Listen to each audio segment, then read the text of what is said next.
बिस्मिल्लाहिर्रहमानिर्रहीम। नाज़रीन, मैं हूं अज़मत ख़ान और आप देख रहे हैं एजुकेशन का स्पेशल एपिसोड। आज हम आपके साथ एक ऐसी ख़बर शेयर कर रहे हैं जो यकीनन एक नई ख़बर होगी और इसे उस तरह से ज़राए अबलाग पर नहीं चलाया गया। लोग नहीं समझते शायद कि इसको उस तरह से प्रेजेंट करना चाहिए। वो एजुकेशन को वैसे भी ओवरऑल अगर आप देखें तो मेन स्ट्रीम के ज़राए अबलाग जो हैं वहाँ पे एजुकेशन को फोकस नहीं किया जाता है। हमारी हमेशा से कोशिश रही है, मैंने जहाँ जहाँ भी जिस इदारे में काम किया है मैंने एजुकेशन को प्रायोरिटी पे रखा है और एजुकेशन की ख़बरें आप तक पहुँचाई हैं। अब इस प्लेटफॉर्म से भी आपके सामने हम एजुकेशन की ख़बरें डेली नई चीज़ें लेकर के आते हैं, इंटरव्यूज़ भी लेकर के आते हैं और ख़बरें भी लेकर के आते हैं। हमारा मकसद सिर्फ़ और सिर्फ यही होता है कि तालीम में बेहतरी और आपको तालीम के वाले से और तालीमी ख़बरों, फ़ीचर्स और नई आने वाली चीज़ों के वाले से अवेयर रखा जाए। नाज़रीन, गुज़िश्ता दिनों वज़ीर तालीम सैयद सरदार शाह साहब ने फ़ोन किया और फिलफोर एक प्रिंसिपल का तबादला किया। ये सरदार शाह साहब वो शख्सियत हैं जो अंधों में काने राजे हैं। ये गवर्नमेंट ऑफ सिंध में वो वज़ीर हैं जो बज़म ख़ुद को पढ़ा लिखा, दानश्वर, इंटेलेक्चुअल और बेहतरीन दिमाग का आमिल शख्स गर्दानते हैं। हकीकत यह है कि सरदार शाह साहब ने एक तरफ की बात सुनी और प्रिंसिपल का तबादला करा दिया और उनको रिपोर्ट करवा दिया। यानी कि प्रिंसिपल की तज़लील की है, एक उस्ताद की तज़लील की है।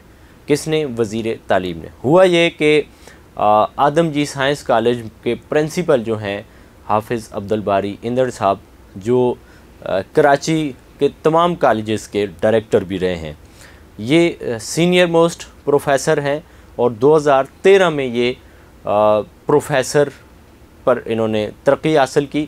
और इस वक्त जो आरडी हैं प्रोफेसर सलमान साहब, ये 2023 में इन्होंने प्रोफेसरशिप हासिल की है और उसके फ़ौरन ही बाद ये कई सीनियर्स की मौजूदगी में इनको आरडी बना दिया गया। खैर, ये एक अलग बहस है, लेकिन हम बात कर रहे हैं आदमजी साइंस कॉलेज में क्या हुआ। आदमजी साइंस कॉलेज में हुआ ये कि जब से ये हाफिज़ अब्दुल बारी अंदर साहब उसमें प्रिंसिपल बने तो इन्होंने, ज़ाहिर है जब भी कोई बंदा एडमिनिस्ट्रेटर कोई भी नया आता है तो वो कोशिश करता है कि जो ख़राबियाँ हैं उनको फिलफौर दूर करे और अपनी रेट को बहाल करे। ये भी गए, इन्होंने भी कुछ ऐसे ही किया। इन्होंने असम्बली शुरू की वहाँ पे और बाकायदा एक्टिविटीज़ शुरू की। तो उसमें ये हुआ कि जो असातिज़ा या स्टाफ लेट आता था उसको थोड़ी सी सुबकी हुई कि भाई अब ये तो सख्त एडमिनिस्ट्रेटर आ गया है, तो उनको तकलीफ़ हुई। अब हुआ ये कि असिस्टेंट प्रोफेसर हैं बॉटनी के राजकुमार साहब का अपना ही राज था।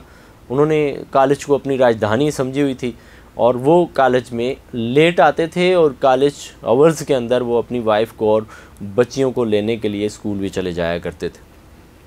तो प्रिंसिपल ने उनको कहा कि ऐसा मत करें, आप टाइम दिया करें प्रॉपर। और फिर उन्होंने हल ये निकाला कि राजकुमार साहब को उन्होंने असम्बली कमेटी में डाल दिया, ताकि इस कमेटी की वजह से, चूँकि इन्होंने असम्बली को चलाना है, असम्बली करवानी है, बर वक्त करानी है और उसके सारे चीज़ों को इन्होंने देखना है, तो उस कमेटी में इन्होंने उसको डाल दिया ताकि ये इस बहाने जल्दी आएंगे। अब वो ज़ाहिर है लेट उठने वाला बंदा जल्दी उठने लगा, उसको तकलीफ़ हुई।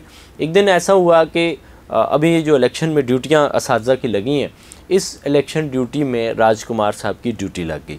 वो ड्यूटी पे नहीं जाते थे, तो हाफिज़ अब्दुल बारी साहब ने, यानी कि प्रिंसिपल साहब ने ये किया कि उसको कहा भाई आप ड्यूटी पे जाएं। वो नहीं जाता था। इन्होंने ये किया, इलेक्शन कमीशन ने भी लिखा कि भाई ये बंदा आपको ड्यूटी पे नहीं आ रहा। इन्होंने आरडी और डीजी को कहा कि भाई ये ड्यूटी पे नहीं जा रहे। आरडी और डीजी ने दोनों ने कहा कि इनको ड्यूटी पे भेजें। अब इन्होंने उसको कहा कि भाई आप ड्यूटी पे जाएं, बसूरत दीगर आपकी मैं यहाँ पे आप नहीं आएंगे तो गराजरियाँ लगवाऊँगा।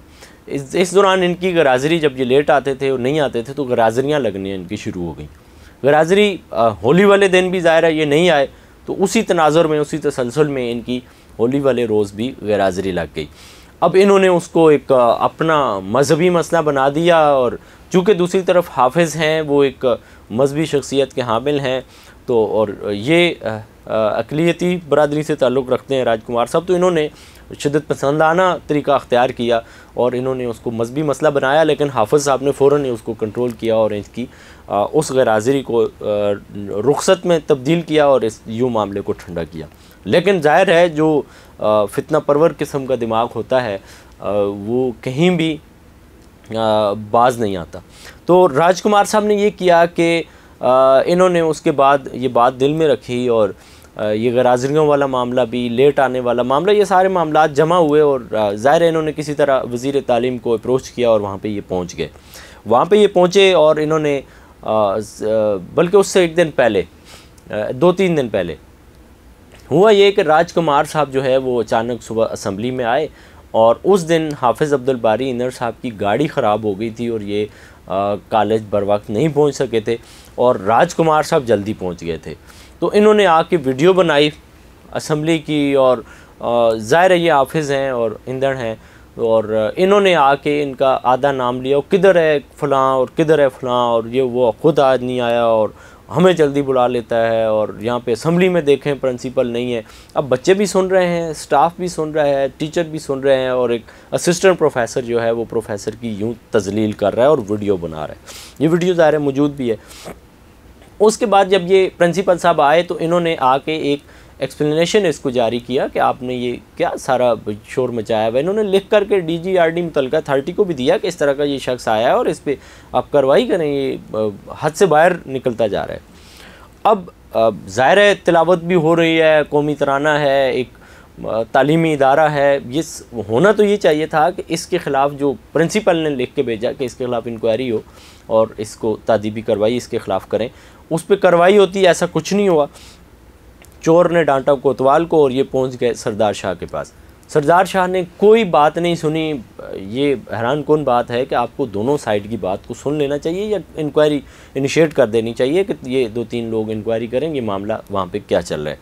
इन्होंने ये किया कि जी सरदार शाह के कान भरे। सरदार शाह ने फ़ोन उठाया और सिंधी वडेरे वाला उन्होंने वो रोल अदा किया और फ़ौरन ही जो है वो इनको रिपोर्ट करवा दिया, एक टीचर को, एक उस्ताद को, एक मुअल्लिम को, और बात सुनी दूसरे टीचर की और उसको अक़लियत का मसला बना दिया और ट्रांसफ़र कर दिया।